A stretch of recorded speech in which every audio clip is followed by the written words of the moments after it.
Spoilers! Come on! Marvel Phase 4 is in full flow, and everybody and their mothers seem to have an opinion about it, and it has been no different with the release of Thor Love and Thunder, which has the lowest rating in the franchise so far. However, instead of bickering like a bunch of 2-year-olds about whether we think this movie is ass or the best thing since sliced bread, I decided in my all-encompassing intelligence that it would be a better idea to take a look at what we can take away. So here are 5 things we learned from Thor Love and Thunder. When we last left Thor at the end of Endgame, he had decided to join the Guardians of the Galaxy on their beautifully violent adventures across the cosmos. But if you expected this movie to be about Thor and the merry band of galaxy nomads, then you are fully dumb, bro. I mean, seriously, you need to read the title.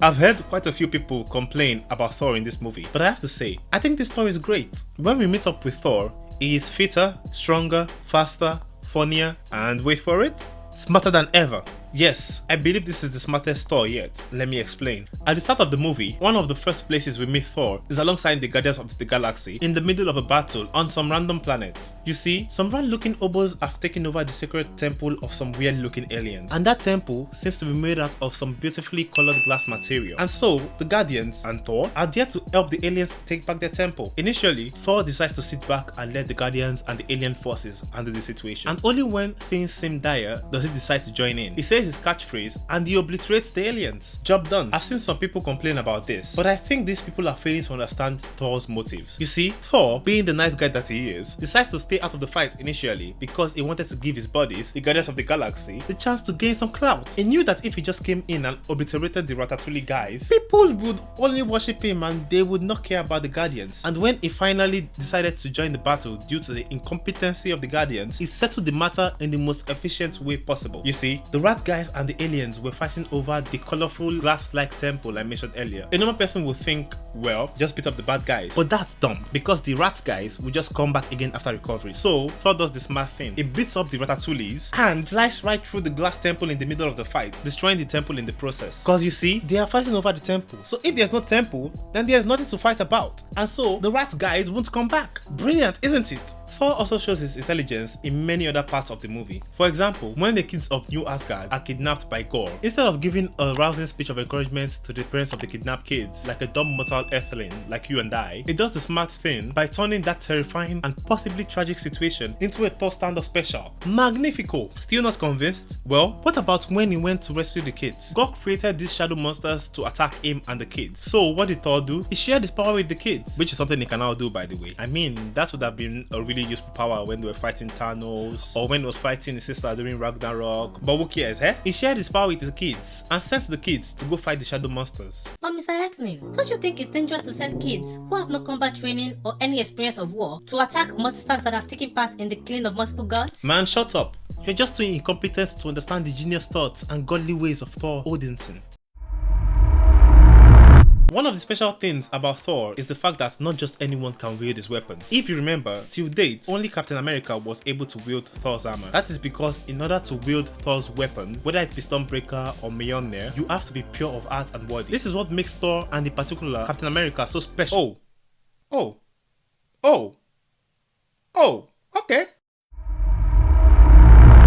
Now, so far, I have talked about all the brilliant lessons we learnt about Thor from the new Thor movie. However, I think it would be unfair to talk about all these positives without addressing other parts of the movie. Christian Bale's Gorr The God Killer is one of the best played characters in the new Thor movie. To summarize, Gorr's entire tribe and his daughter all lose their lives due to what I am guessing is a massive natural disaster, likely drought. However, Gorr held his faith in the god of his people till the very end, even after his daughter died, only for him to eventually meet this god and be told that the lives of him and his daughter and the entire tribe were worthless to the god. So, after conveniently finding the necromancer's sword as his sin, he kills his god and swears to kill all the gods because he thinks they are selfish, careless monsters who don't care about their people. Got it? Good. Now, Gorr is built up as this menacing man on a mission who has killed multiple powerful gods, and established this by not showing him killing any of the gods. No. Why do that when they can just tell us? Not only that, when he comes face to face with Thor, Gorr shows how powerful he is by running away again and again. But let me tell you, that's not even the best part. You see, we learned that Gorr's main goal is to meet an entity called Eternity, who dwells in the center of the universe. Apparently, the first person to find Eternity can ask for one wish, which will be granted. Wait, how does anyone know this if no one has ever seen this Eternity? Sorry, never mind. It also turns out that Thor's Stormbreaker is the key to opening the gates to eternity. Wait. How did Gorr know that? And if Thor knew about this all along, why didn't the Avengers just come here after Infinity War and wish to reverse everything instead of spending 5 years doing nothing and then having to invent time travel and lose fighting Shut Thanos? up! Jeez! Your mortal mind is just too small to understand the matters of the immortal. Anyway, as I was saying before I was rudely interrupted, Gorr finally meets eternity. But just as he is about to wish for the end of all gods, he somehow gets convinced not to do so by watching Jane Foster die in Thor's arms. And that someone made him change his mind? Yes, because it reminded him of how his daughter died in his arms. Oh, so he changed his mind because they reminded him of the very reason he wanted to kill all the gods in the first place? Anyway. So instead of choosing to kill all the gods, he instead wishes for his daughter to come back to life and then entrusts her to Thor as he dies. Wait, why didn't he ask for his entire tribe to come back? Or wait. Why not just ask for the power to raise the dead? Or better still, why not ask for the power to grant any wish you make? I mean, then he would be able to bring his daughter back, his entire tribe, kill all the gods, and even save his own life just by wishing for it, no? I mean... Okay, I give up. Gorr is either very stupid or this shit makes no sense.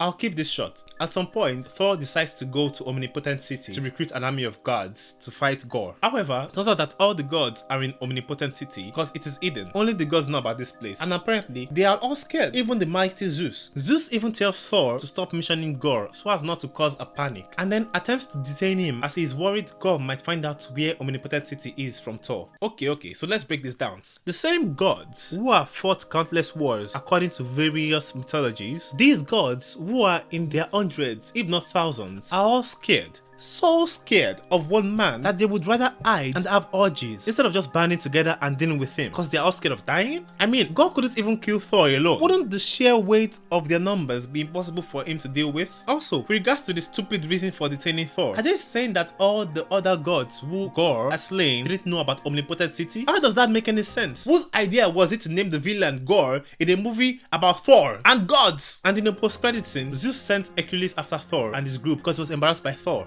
See, apparently gods would rather fight and kill each other over their ego than band together to fight a common enemy. You know what? Maybe God was right. I mean, isn't that exactly his entire point? Nah, what am I talking about? Gorr bad, Thor good, happy days, let's move on. One of the best things to come out of this film is Thor becoming a great figure for women empowerment. No, not this Thor. This Thor. In case you've been living under a rock or you watch Thor Love and Thunder with sleeping masks on, which honestly I can't blame you for. Jane Foster makes an appearance after being missing for 5 movies. See, Jane is back and sicker than ever. No, I mean she's actually sick, like she has terminal cancer. But not only that, remember Thor's armor that got smashed to bits during Ragnarok? Yeah, she wields that armor now. How did that happen? Well, you see, long ago when Thor and Jane were still all lovey-dovey and before the armor got smashed to bits, Thor told Mjolnir, his armor, to take care of Jane. So after Jane gets cancer and her chemo is failing, the broken and dead Mjolnir calls out to Jane, and then we don't know what happens because the movie cuts away. All we know is that the next time we see Jane, she's female Thor now. Jane? So it turns out that Mjolnir had the ability to band itself together all this time. I mean, I can think of many times that would have been useful, you know, like during Ragnarok, or you know, when a genocidal maniac wiped out half the universe's population. But hey, what do I know, yeah? All I know is Jane can now wield the armor, and by the end of the movie, she claims she is Thor. I mean, I thought Thor was actually a birth name given to him by his father, Odin, but who am I to question the ways of the gods? You see, Jane is a true role model for young women today. She was able to wield the armor because she was worthy and Huh? Wait. Oh right, that was because Thor asked the armor to protect her. Anyway, despite that, much like the male Thor, she had to work really hard and train for years, learning all the forms of martial arts in order to be able to wield... Oh, she didn't? She was just suddenly able to fight and use the armor? Oh well, that doesn't matter at all. At least she was such a good Thor, she chose to sacrifice her life to save Thor and all the other gods. Wait, she died quicker cause she kept using the armor. So you mean the same armor that she was able to wield because Thor asked it to protect her did the exact opposite by stopping her body from being able to fight the cancer? What the fuck? Sorry, I apologize for that interruption. So as I was saying, what can today's young ladies learn from Jane Foster, aka Thor? Well, young girls, you should dream big. You may or may not have to work out for your dreams because it is already in you or something like that, I don't know. But hold on to your dreams and never give up. And when you finally achieve those dreams and get a statue built in your honor, make sure you ask that you be remembered by the name of the man who did it before you. Thanks for watching. Like, subscribe, all that good stuff. Until next time, take care.